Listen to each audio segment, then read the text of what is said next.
Coverage of the Papal Conclave will continue here throughout the day. Right now, you're listening to Engage on Central Florida Public Media. I'm Sharon Stone. Coming up, severe drought conditions remain despite recent rain in Central Florida. We explain why and the impacts to those fighting an increase in wildfires here. And today, Bethune Cookman University grads turn the tassels. We meet two eager to take that walk across the stage and learn about the program that allowed them to overcome financial barriers that threatened their success. But first, this year Governor Ron DeSantis celebrated the success of school choice in Florida. He announced that nearly 1.4 million students use a school choice option in the state, and more than 500,000 scholarships were awarded. Critics of the school vouchers program say the expansion comes at the expense of public schools. In Orange County, hundreds of teachers recently found out they will not be heading back to class in their current positions next school year. Their contracts aren't being renewed. The district is also predicting a significant drop in enrollment by thousands of students. To make sense of the math, Central Florida Public Media education reporter Danielle Pryor joins Engage. Danielle, thank you for being here with us. Thank you for having me. Before we really jump into this, can you give us a quick primer on how Florida's school choice voucher program is intended to work? Sure. So it's now a universal program, and it allows all K-12 students to receive taxpayer-funded scholarships for private education, including homeschooling. Sharon, there's lots of different scholarships, so I'll just walk us through. There's a few for students who want to attend private schools. These are the Family Tax Credit Scholarship and the Family Empowerment Scholarship. They're about $8,000 a year for tuition and fees. Then we've got the Unique Ability Scholarship for students with disabilities. Those are about $10,000 a year and can be used for tuition, fees, physical therapy, speech therapy, all that good stuff. And then there's the PEP, or the Personalized Education Program, which is for homeschooled students. And this scholarship is about $8,000 a year, and it puts the money into a flexible education savings account to fund the needs of homeschool families and students. So basically, the program's meant to give families and students lots of choice about where they're being educated, how they're being educated. And most of these vouchers are primarily paid for by state aid, which usually would have gone to public schools. But some of the funding comes from tax credits that are donated by private businesses and companies as well. Okay, let me follow up on the vouchers. In 2023, Governor DeSantis signed the bill establishing that universal school choice, removing income requirements to qualify. Right. Can you tell me just how is enrollment in this school choice changed in Florida since that expansion of the program went into effect? So in January of this year, I covered a press conference with our governor, Governor Ron DeSantis, and he announced there were more than 500,000 students who are now participating in school choice programs, which is a historic number. Those are the Florida Tax Credit Scholarship and the Family Empowerment Scholarship and the Unique Ability Scholarships we just talked about. And at the time, our governor said that Florida had so many kids enrolled in this program that they made up a third of all students throughout the country on school choice programs. To compare and contrast, in 2019, when he took office, there were only about 100,000 students. So 5 times the number are now in these school choice programs just a few years later. Reasons for this might be HB 1, which you talked about, which is the law that passed in 2023. The income restrictions and requirements were taken away. Caps were taken away from homeschool students. And now you can be a private school student who's never been to a public school, never had any intention to be in one, and still apply for the program. So there is just kind of an open playing field. And because of that, I spoke with Step Up for Students, which is the nonprofit that handles a lot of the scholarships. In February, their portal reopened for the latest round. They had more than 120,000 families apply in just the first 2 days for this program. So there's a great excitement around it because so many people can qualify now. The students that are, this expansion you're talking about, the increase in enrollment, are these students that would have been in the public school system, or were they in private, or is it a mix? It's a mix, but I think that's a great question to ask. A lot of critics of school choice say it's draining funds away from public schools and that the money's being used to foot the bill for students and families that were already in private schools. And they were just paying for private school education out of their pocket before, but now they're using this money from the state. When I spoke with Florida Policy Institute, which is a think tank, their analyst, Noreen Dollard, a few months ago, she said, by her estimates, about 70% of voucher students would be students that never will go to a public school. These were kids that were already private school families, but because now they're eligible, why not use these vouchers and this program to help pay for a private school education? What are the metrics that are being used to judge the success of the voucher program? I'm wondering what supporters are pointing to in terms of data. So the Florida Department of Education likes to point to things like graduation rates. So last year we had a historic almost 90% graduation rate here in Florida, which is really good. It's the highest it's ever been. And they're saying, well, that's because so many kids now are using vouchers and are part of the school choice program. And we did see improvement when it came to graduation rates for Black students and Latino students and kids from, lower socioeconomic backgrounds. And so our Commissioner of Education, Manny Diaz, said, well, the reason for that is so many of the kids now are using school choice. Also, they point to just kind of the wild popularity and those enrollment numbers that we were talking about when they talk about this program and the successes so far. Help me understand this. An argument against school choice is that it caters to wealthy families who can afford to pay what the scholarship doesn't fully cover. Help me understand equity in school choice. Is it open to all students? I'm wondering about the impact on low-income students or students with special needs. Absolutely. So critics of school choice will always say that it's draining funds away from public schools.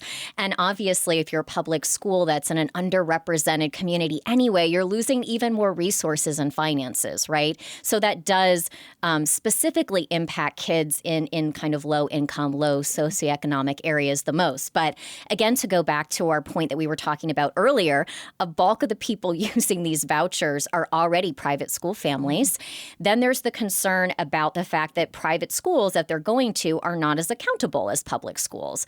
Private schools don't have to do the same kind of testing. They don't have the same accountability measures as a public school.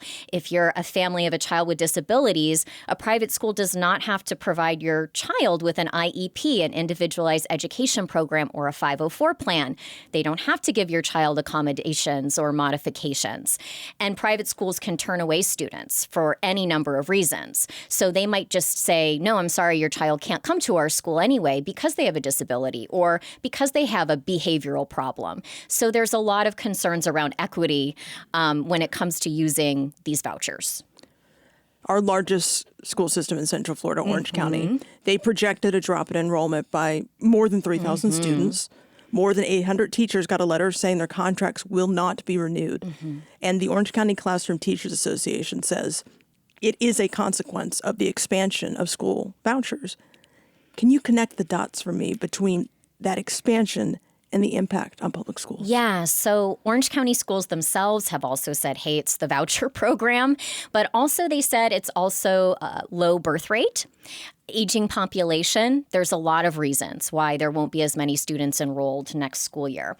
But basically the way it works is the vouchers don't just take away students from the district, but they take away funding that kind of follows that student and that child that would have gone to the district or to a public school. And so, like you said, we've heard the district say they're going to lose about, over 3,000 students. That's a loss of $28 million in state funding for the district.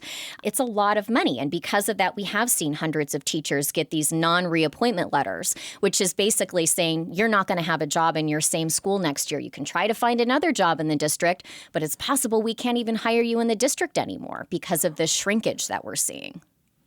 What are you hearing from Orange County Public School District now? I know the school board approved hiring a firm to pay to basically recruit students back to the district. Have you seen that? Yes. So CASA is actually a nationwide PR firm. So their thing is that they help public school districts throughout the country retain and also kind of recruit back students to public schools. So CASE is going to work with Orange County Public Schools, and the way it works is they're going to promote the benefits and what makes a public school education in the district unique, things like accelerated courses and magnet programs. And then the PR firm will be paid a per student fee for each student that they successfully enroll and keep in the district for at least 30 days. So it is incentivizing this PR firm basically to help them kind of recoup some of these students that have been lost now to private schools, charter schools, homeschool situations.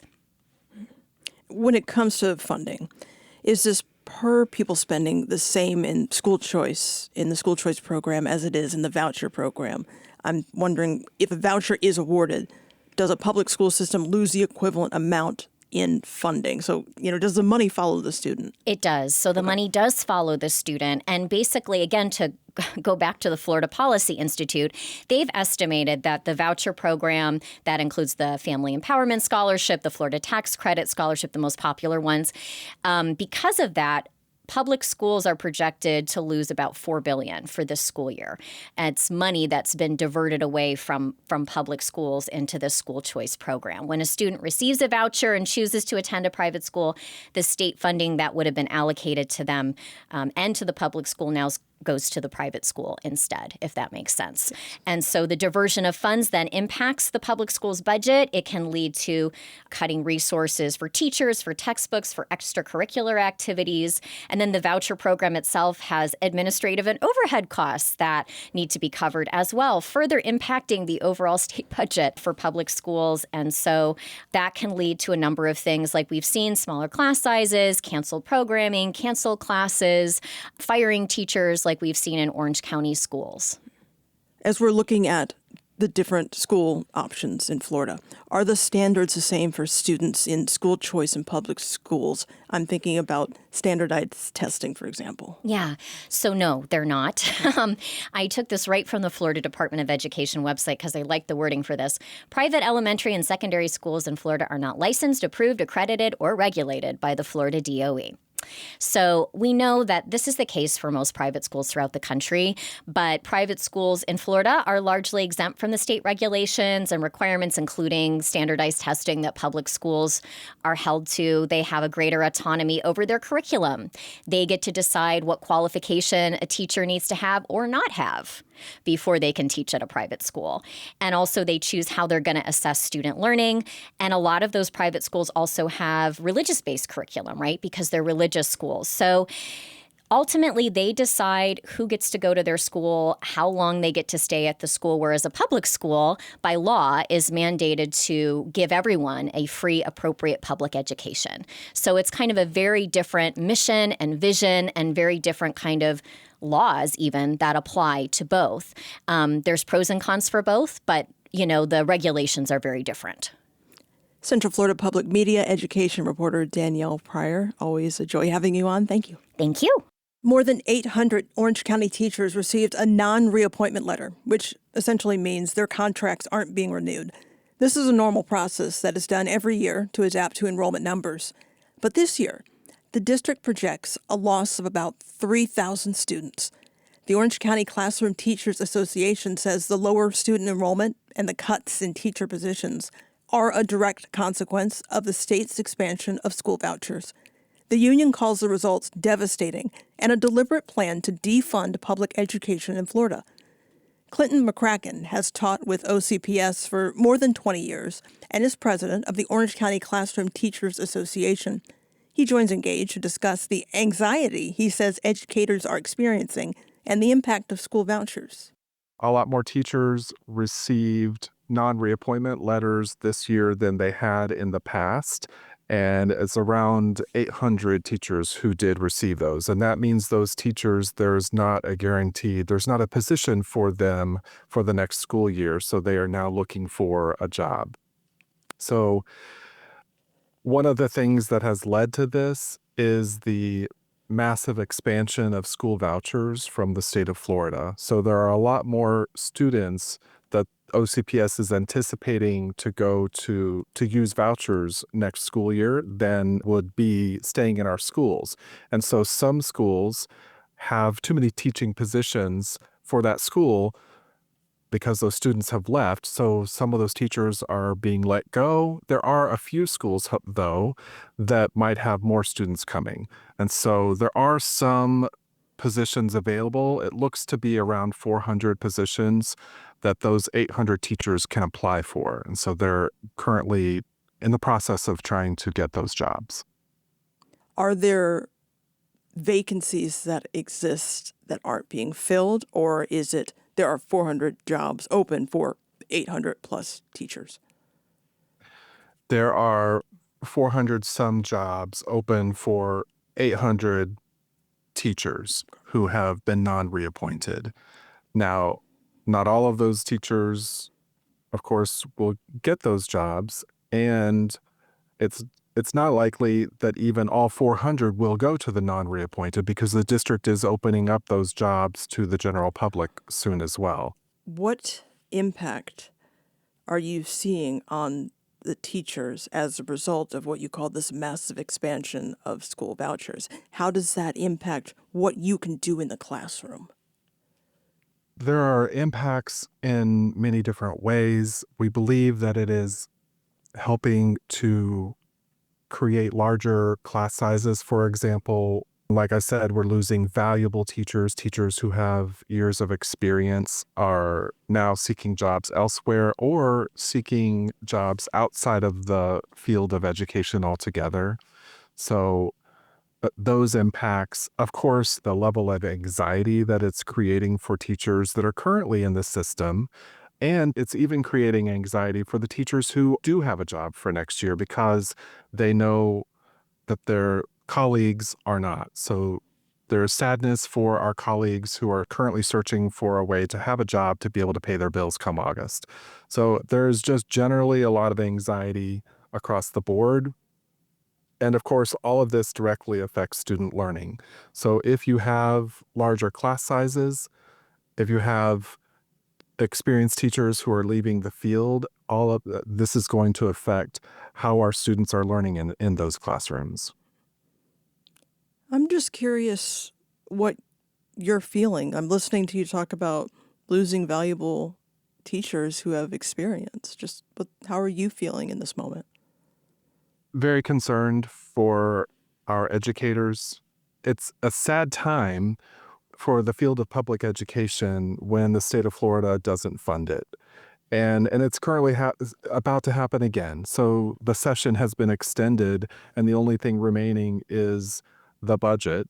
And in that budget, it appears that both the House and the Senate are looking at funding public education in a similar way, and we still won't have enough to work with. You mentioned about funding, and Orange County schools could lose, what is it, close to $28 million in funding if you don't enroll enough students there. And the school board approved hiring a PR firm, to help pay to recruit students back to the district. What's your reaction to that move? It's reactionary. Really, the district should have been looking for a long time at ways to keep these students in our district, but we're in support of getting students back into our public schools. We believe we offer great schools and we have great choices in our schools for different students. I used to work at a magnet school. It is a public school, receives public money, but it provided choice. It was a school for the arts. And there are a lot of students who come to that school because that's what they were really passionate about. And we have a lot of magnet programs that are, very diverse and meet the needs of different students. And the school district could look at what magnet programs do in terms of marketing their programs, marketing their schools, making sure that they're meeting the needs of everyone in that school. There are examples there of success that they could use across the district. So I would say twofold. One is we need to make sure that the parents who are currently in our school system know that there are already great choices in OCPS, but also getting some of those students back and letting them know there are options for them, I think is good as well. I'm wondering if you've ever seen a decline like this decrease in students in the classroom. I believe that employees got a memo saying you're projected to lose more than 3,100 students in Orange County Public Schools this year. Have you seen this before? We haven't. I believe there was a loss of students during the pandemic, but I don't think it was at this scale. And this is, only our conversation for this next school year. So what if it expands beyond that? I think is part of the conversation as well. So I don't believe we've seen that. We have seen through the teacher shortage since the pandemic, we have seen class sizes that have grown drastically larger. A lot of the restrictions on not meeting the class size amendment have been lifted, for example. So there are much larger classes that have been happening. And of course, that impacts student learning.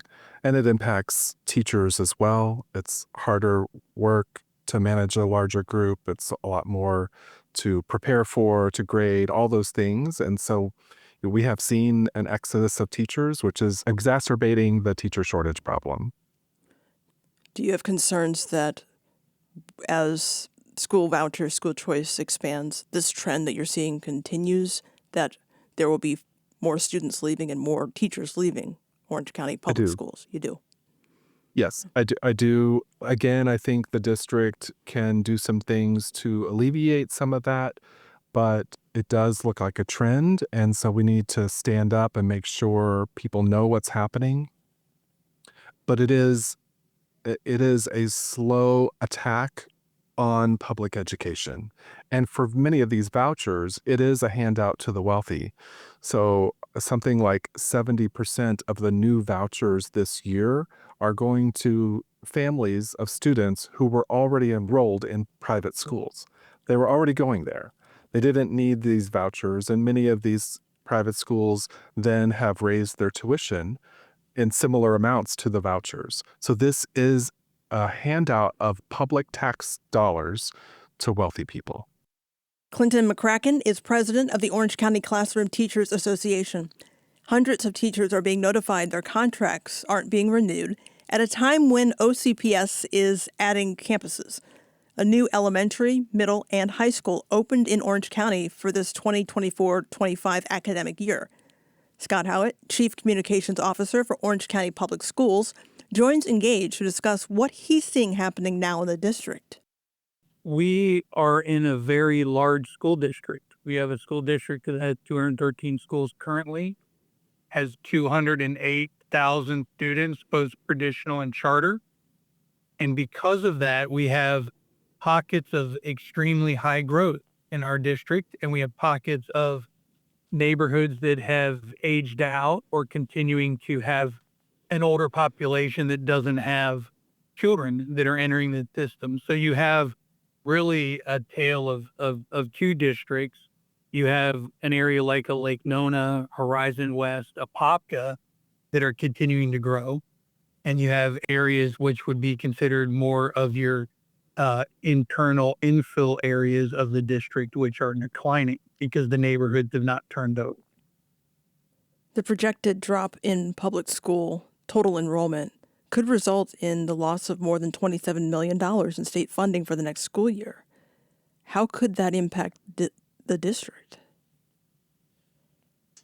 So it impacts our staffing levels. Certainly, we are funded based on the number of students we have. So if we lose 3,100 students, that could be between $27 and $28 million for the next year. We would make adjustment on personnel in order to address that decline. There's also a plan that's then executed for next year to reduce the spending at the district level, which will be non-school sites, by 2% in order to also address the decline in enrollment and the decline in state dollars and federal dollars. Are those the reasons that 800 teachers received non-reappointment letters?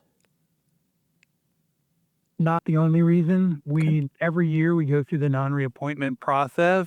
Last year we had actually 960 teachers that were non-reappointed. We knew that our ESSER dollars from the federal government were going away this year. and we had more non-reappointments last year of some of our support teachers than others that were paid for through those federal dollars. This year we had 811 teachers that were non-reappointed. Some of that was because of enrollment. Some of that, almost half, was because of temporary contract that those teachers held. Every year we have to non-reappoint our temporary contracts. At the end of the year, those would be teachers that would be filling in for a maternity leave or a long-term leave of a permanent teacher. And those temporary contracts are eligible to be rehired, but they have to go back through the hiring process. School choice is expanding in this state, and we've heard from critics of school vouchers that it takes resources away from public schools. Do you agree with that? I believe that it does. We have a very robust choice offering within our school district. We have a number of charter schools that are options for parents. We know that parents choose their schools based on what their children need. And what we're saying is that parents should have choice, but that choice should not cause money to be pulled away from the public school system. It should be in addition to. So we should continue to fund our public school system at a high level and continue to do that. And if choice, meaning vouchers, scholarships, are what the policy issue is from the state, then that should be funded in addition to not causing monies that could be used for public school to be diverted away.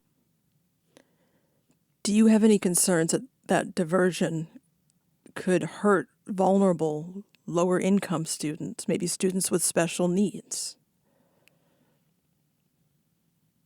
I think that any time that we have funding that's not keeping up with any type of inflationary costs, and we're looking at reductions at the federal level, specifically around some of the title funding, level funding in Title I is not keeping up with inflationary costs. When we eliminate Title II for professional development and training of teachers, that's not keeping up with innovation and being able to make sure that our teachers have the latest knowledge that they need for our students. Those types of things we're going to have to find ways to fund with other sources. And so looking at that, it would impact all students. And certainly we know that, for example, if we're cut back on Medicaid, that could impact our exceptional students' ability to receive occupational therapy, physical therapy, speech therapy, other things that they would need and would be paid for through Medicaid and that we're required to pay for whether we receive it or not. We're going to have to find ways to do that because we're required to. And so that will ultimately impact all students as well as those that are in need. The Orange County Classroom Teachers Association president said steps should have been taken earlier to keep students in the district. Do you agree looking back? I don't know really what the president of the teachers union means by that. I know that when we look at projections every year, we knew that coming out of the pandemic that there was a decrease in birth rates that would ultimately result in a lower number of kindergartners 5 years later, which we're there now. What we couldn't predict and didn't know was where the legislature and when the legislature was going to move towards the universal voucher, which would give every parent every opportunity, regardless of income, to receive $8,000 for their child to go to a private school or to homeschool. That's what could not be predicted. And we're seeing the convergence of those two things. And so we feel there's no time like the present to get out there and make sure that parents know that Orange County Public schools offer the best opportunity for their child to succeed moving forward academically. Scott Howitt is the Chief Communications Officer for Orange County Public Schools. The nonprofit Step Up for Students administers most of the state-backed vouchers in Florida. Lauren May, Senior Director of Advocacy, joins Engage to talk about her support of school choice. I start our conversation by asking May to respond to critics who say this program uses public dollars to pay for kids to attend private schools who don't have a financial need. One thing that I believe is that the money follows the child. So if a child is in a public school, the public school gets the dollars. If a child is in a private school, the private school gets the dollars. But ultimately, I don't think education should be about a school building anymore. I think education should be about the setting that is best meeting the needs. Where is the child and what are they doing to meet their needs? Because every child is different. No child should have to be put into a box. And so no one setting is going to meet the needs of every child. Lauren, are low-income students left behind and harmed by school choice? That's a really good question, and that's something I'm super passionate about, Sharon. Before I came to work at Step Up for Students, I worked at an inner city Catholic school in Jacksonville, Florida, where all of our students qualified for free and reduced lunch and qualified for a scholarship. I'm very passionate about helping students who are from the underserved communities. And I can attest that the scholarships make a huge difference in their lives. I could tell you story after story after story of kids' lives who were changed because of the scholarship. But one of my very, very good friends who I might cry just telling you about is Nyrion. So Nyrion is a really sweet kid whose parents were not able to take care of him. And so he went into the foster care system for several years until his grandmother was able to take care of him. And so she was raising him and he was in the public school system. And then she decided to put him in a private school system and into the Catholic school where I worked. And he wound up coming into our school and I just knew something about him was really special. And so anyways, long story short, now he's graduated. He's in college. He has a full-time job, and his dream is to be an architect and build his grandma a house because she helped raise him and get him through and got him a great education. And there are stories like that all across the state and all across, anywhere that you have options for families. What is the biggest misconception people have about school choice, school vouchers, and school choice scholarships? I would say one misconception that I hear a lot of is that school vouchers don't improve diversity. And that's something that I'm also very passionate about. I actually helped write a paper about the Catholic school enrollment in the state of Florida. And something interesting when you pull out the data, because we've had school choice in Florida for 20 years. And so we pulled out the data for Catholic schools over the past 10 years in our state. And we looked at the number of Black and Hispanic children in our state in our Catholic schools versus our public schools.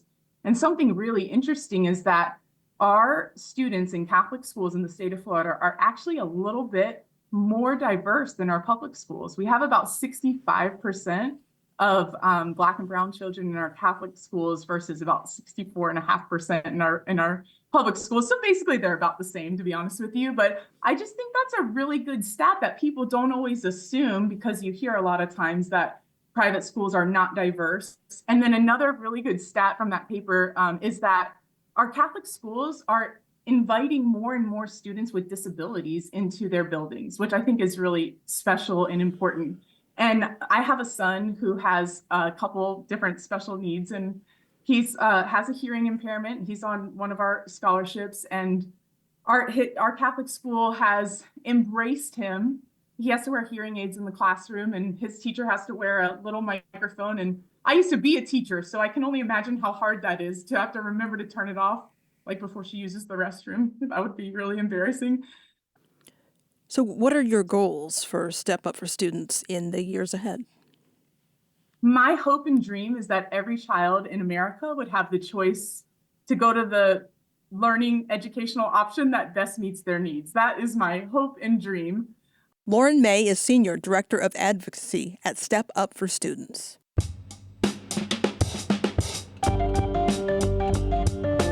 There's more ahead on Engage. Parts of Central Florida are experiencing the worst drought conditions in years. We dive into the new data just released to see why recent rain isn't enough. You're listening to Engage on Central Florida Public Media.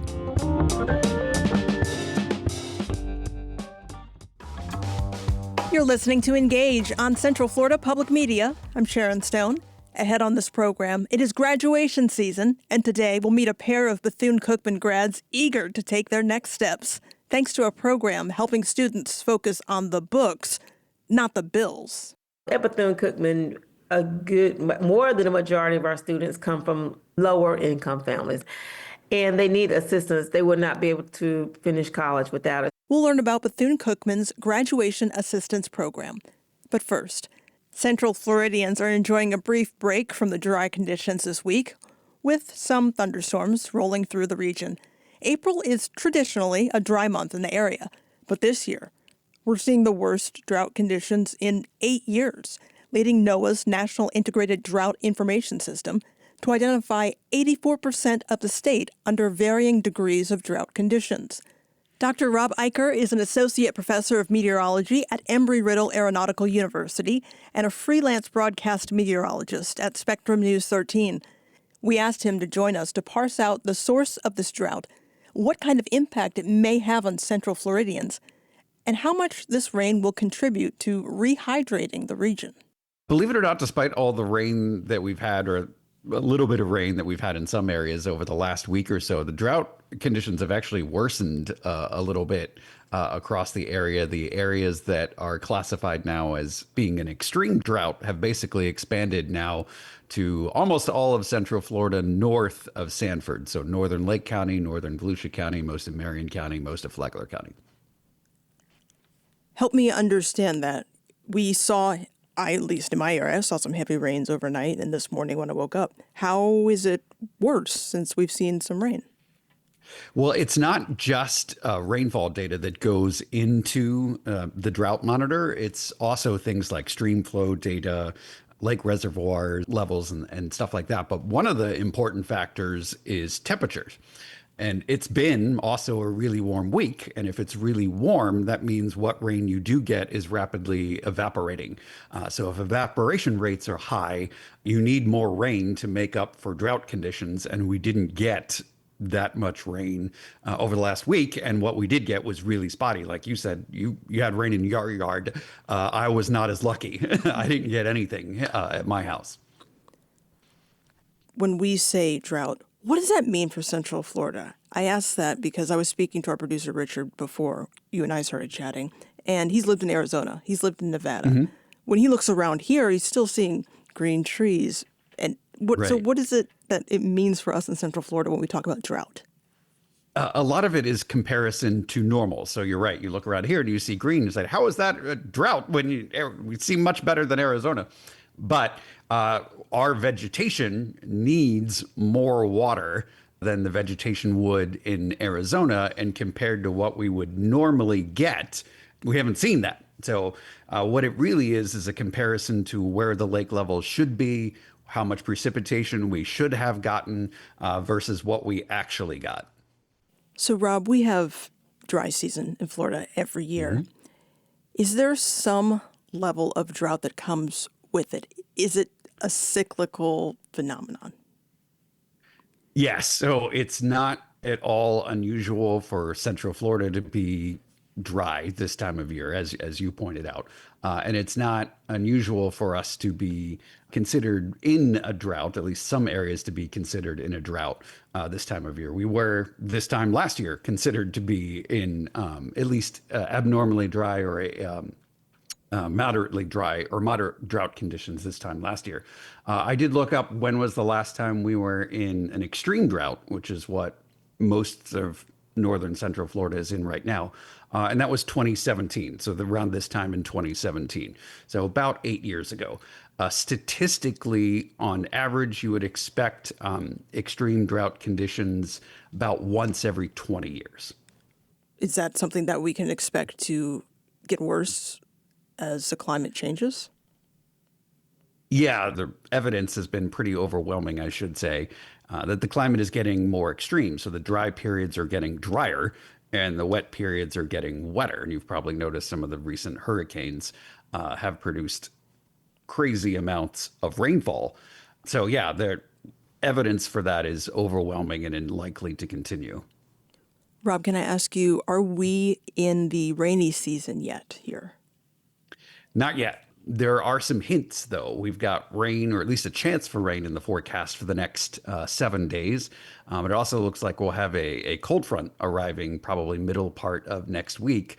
And a cold front is a sure sign that you're not in the wet season yet, because cold fronts typically bring at least a shot of some slightly drier or slightly cooler air. Now, this is not a particularly strong cold front, so it's not like it's going to feel like January all of a sudden, but it will be a little bit drier, which is a hint, again, that we're not totally in the wet season. Typically, that starts late May.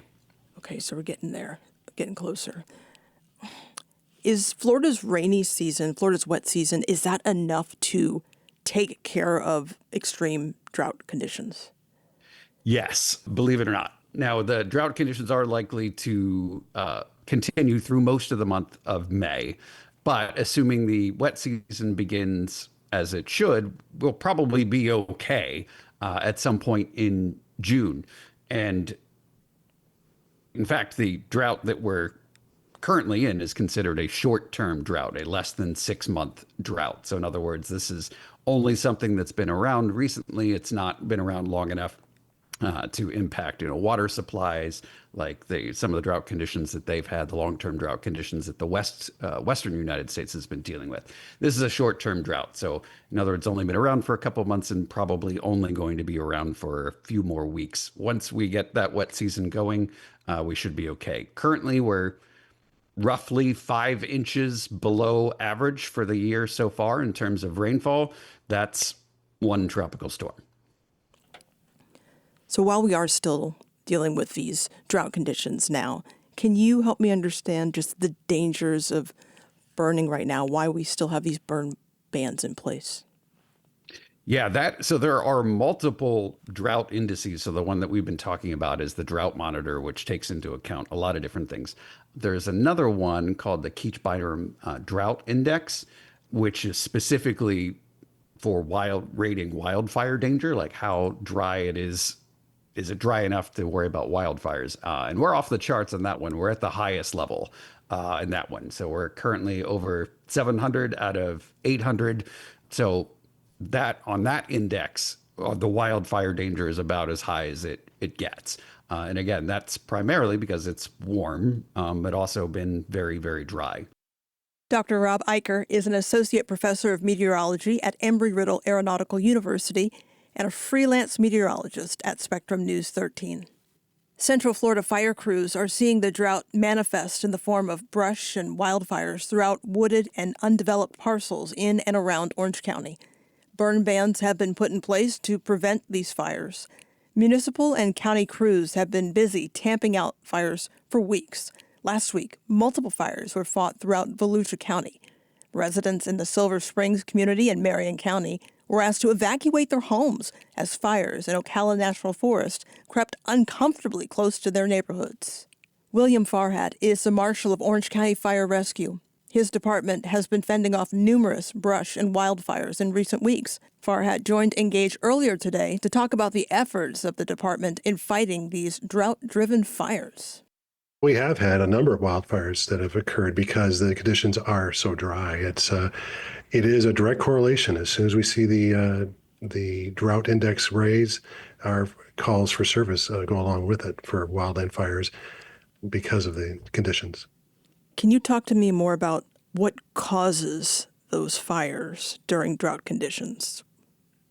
The issue is that the humidity, even though it's quite humid to us, that the temperature, there's not been much moisture added to the soil. So the humidity around, or the moisture levels within the fuels, the light fuels, the grasses and things like that, have dropped. And when you drop the moisture level within a fuel, it can ignite very easily. And unfortunately, a large percentage of our fires are human caused. And we have, if you have anything type of ignition source in a fuel that is now able to ignite more easily, the obvious result is going to be a fire. And if there are wind conditions are present, or it's unattended because someone's not around, the fire can grow quite quickly and then become a threat to homes and to people.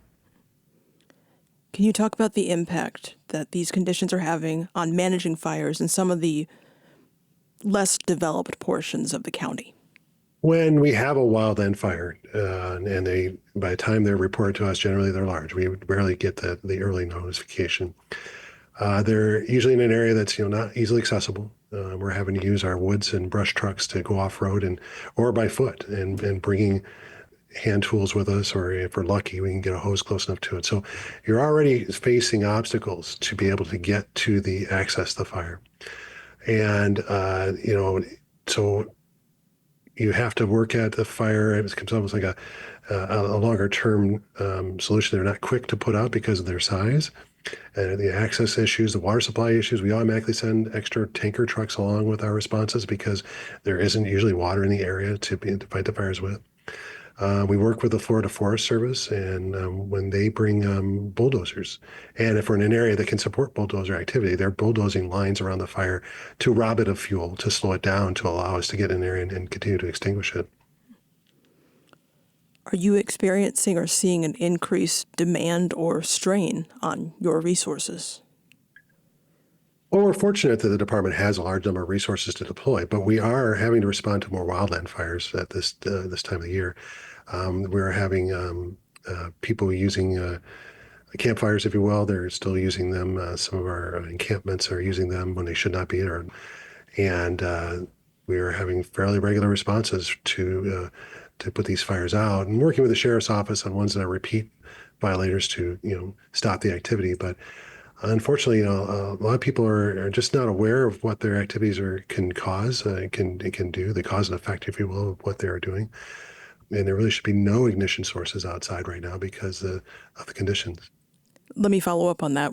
Is there anything people can do here that might be listening to us to reduce the risk of a fire? Well, certainly no open burning outside. And what that means is, no campfires, no bonfires, no burning of any kind unless you have a permit, and you can only obtain those from the Florida Forest Service. This includes igniting fireworks. Igniting fireworks is not legal except for New Year's and the 4th of July. But some people do it, and you can't do that because either from where you're igniting it or where it falls can cause a fire. Some people burn construction debris or yard debris. They burn their grass or burn their ditches to get rid of the growth in there. Cannot do that right now. It will get away from you, especially if there's a wind present. There will be a problem that is caused by that. So if you can keep your grass watered around your home, that would be great. Sometimes there are water use restrictions depending where you live. But if you're able to keep your lawn watered so it has moisture within it and is resistant to fire, you can remove any on wood, branches, twigs, needles, pine needles if you have pine trees on your property. Remove them away. Rake them up, get them into containers. Don't leave them laying around. Some people might have leaves in their gutters leftover from the winter months. Try to get those cleared out if you can and get them raked away from the base of your home. You don't want to have any type of a dry fuel that brings the fire to your furniture, to your home, to your siding. You want to try to eliminate any extra fuel sources, and you want to try to keep your grass watered. You mentioned the 4th of July. Do you have concerns about these drought conditions extending into the summer? How do you even prepare for that possibility? Typically, we get our afternoon showers, and we're hoping this week we have rain forecasted every day. So hopefully that does start to bring this drought measure down. I think that I really hope that we don't have the drought going into the 4th, because it would be problematic. There's a lot of people use fireworks, and it's just too many sources of danger. But I can't forecast what it's going to be like then. We're still quite a ways out. We're still 2 full months away from the 4th, and it's my hope that we start seeing more regular moisture to bring the moisture in our fuels back up. And actually, speaking of the rain that we saw this week, did that do anything to make an impact and make it a bit easier for your department, or was it just not enough sustained rain? It's not enough sustained rain. It did bring the drought index down a little bit. Our number that we watch for is 500. If it goes above the 500 number, that's a drought that we put a burn ban in place. It hasn't gone down below 500. It did go down for a couple of days, but yesterday it went back up. The measures released at 2 p.m, and when we're taping this, it has not been released yet for today. But it might have gone down some from the rains that we saw yesterday. But it has to be continued and sustained rain, and it needs to go, the 500 value of the drought index needs to go below 500 for 7 days in a row for the burn ban to be lifted, because it does go up and down. That's why they deliberately have that 7-day built into it. So it's going to take a while to get to the point where it's below 500 consistently so the burn ban can be lifted. William Farhat is the Marshal of Orange County Fire Rescue. How is this drought impacting you? Are you a member of the agricultural community feeling a pinch at harvest, or just struggling to keep your lawn green? Let us know. You can send an email to engage@cfpublic.org.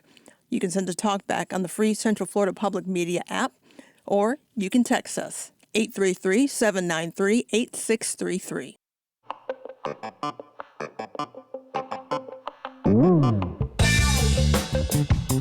Coming up, a Bethune Cookman program empowering grads to overcome financial barriers on this graduation day. You are listening to Engage on Central Florida Public Media. You're listening to Engage on Central Florida Public Media. I'm Sharon Stone.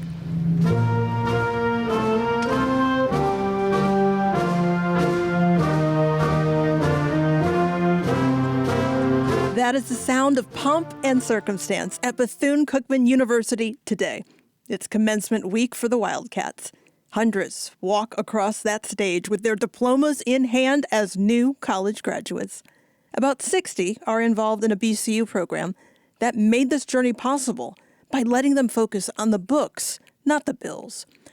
Eternity Bradshaw and Amber Matthews are two of them. They join Engage along with Sherry Paramore, Vice President of Institutional Advancement at Bethune. We start our conversation, though, with how Eternity and Amber are feeling after investing so much effort to make it to today. Very, very excited, I will say. There's been a couple tears in the past week or two, but I think now that graduation is tomorrow, it's just so much excitement. Like, my family is starting to come into town, and just saying all my last goodbyes to everyone packing up my dorm room. So it's really just a lot of excitement right now, and just thanks to God for getting me to this point. Amber, are you also feeling some mixed emotions? How are you feeling? Yes, it is a lot of mixed emotions, mostly excitement, knowing that I've come this far, I've completed everything, and tomorrow I get to walk the stage to kind of seal the deal. That is where most of the excitement comes in, and being able to celebrate that with close friends and family. Tomorrow, I feel like that's where all the excitement does come in as well. And you're among 60 students that were able to walk across the stage on Thursday, thanks to BCU's Graduation Assistance Program.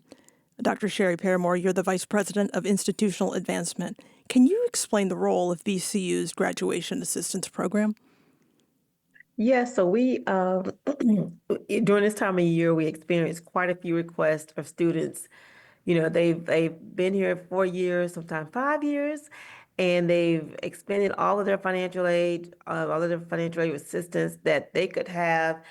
And for example, one student's like, I've been working 2 jobs, and I brought my balance down from 8,000 to 2,000, but I'm done. I can't get any more. I don't have any more funding. And so we were able to help that student graduate. And that's the blessing of our donors who believe in helping students that have helped themselves with that last little push to get them across the stage. So these financial barriers, it sounds like that really could have prevented these students from graduating. And that sounds like the only reason. Is that fair? Only Wow. reason, yes, they've worked hard. They have high GPAs. Most of our students that we supported had over a 3.0 GPA. And so it was just a financial barrier. And our goal is to make sure that our students not only come to Bethune, but they graduate from Bethune. We need them to become alum. And so with our donors believing in our students, knowing how hard they worked and investing in our students, we're just truly grateful that they've helped them walk across the stage. I'm thinking about everything that is happening across the country. We know that the COVID era pause on collections for student loans ended, meaning the Department of Education is going to start collecting on past due loans in default again. That's something that could impact millions of people. Can you just talk about the difference a program like GAP makes for these graduates entering this next chapter of their lives? Absolutely. So, at Bethune-Cookman, more than a majority of our students come from lower income families, and they need assistance. They would not be able to finish college without it. So now more than ever is when our private donations count more than ever before. So again, it's what's going on in our country. It's going on with student loans. And the reality is, if we want to set our students up for success, we really didn't want them going into debt to graduate from college. Because you can take two students, one whose family can afford to pay for college, and another student who couldn't, and they graduate both making $80,000.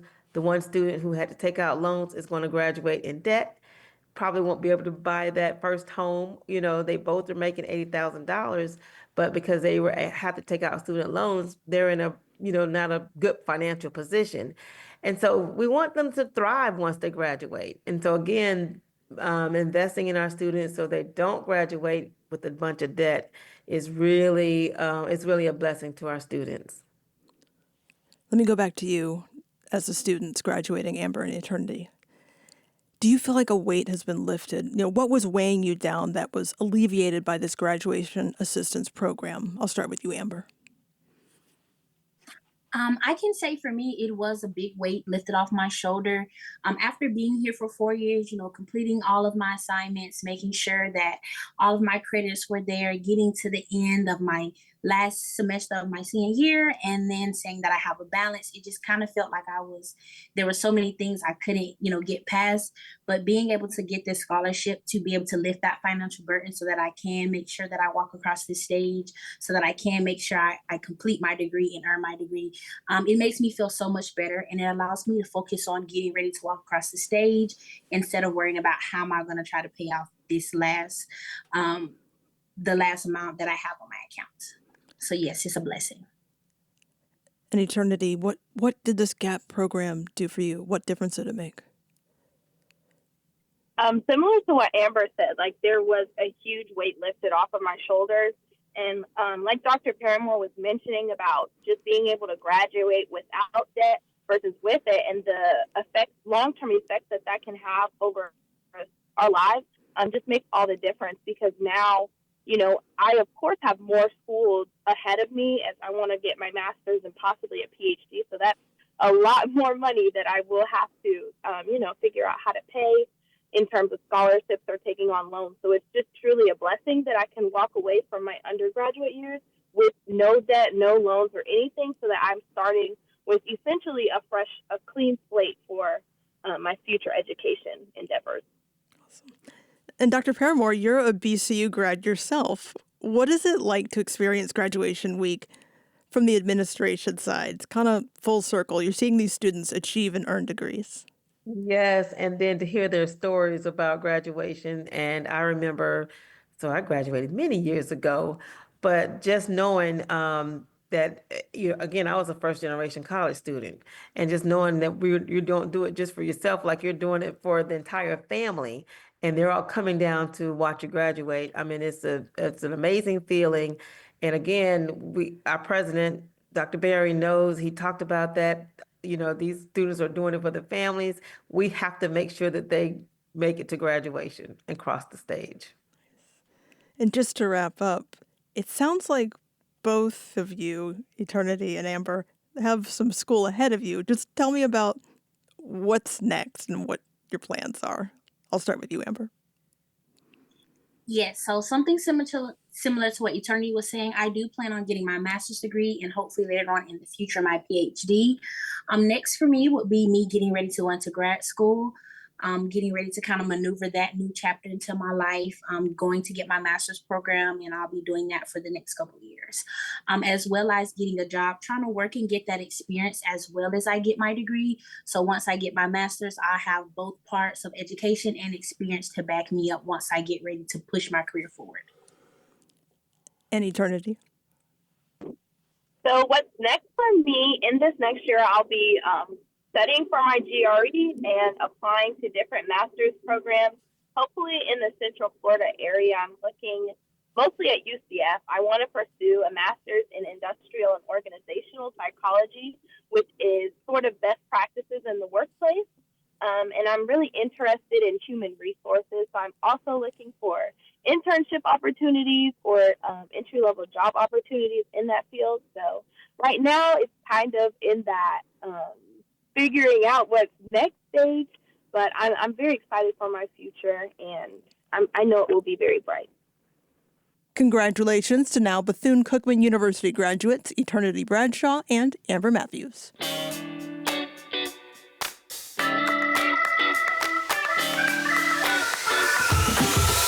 Join us tonight at the Art and History Museums of Maitland as we dive deep into transportation and the true costs of the Central Florida commute. As part of our series, Central Florida Seen and Heard, Costly Commute, I'll be moderating a conversation with people who are shaping our transit roadmap. Our Engage in the Community live event shedding light on the pressing issue of commuting in Central Florida. It's tonight at 5:30. You can register for this costly commute experience at cfpublic.org. That's all for today's edition of Engage. I'm Sharon Stone. Thank you for joining us. All Things Considered is coming up following NPR News.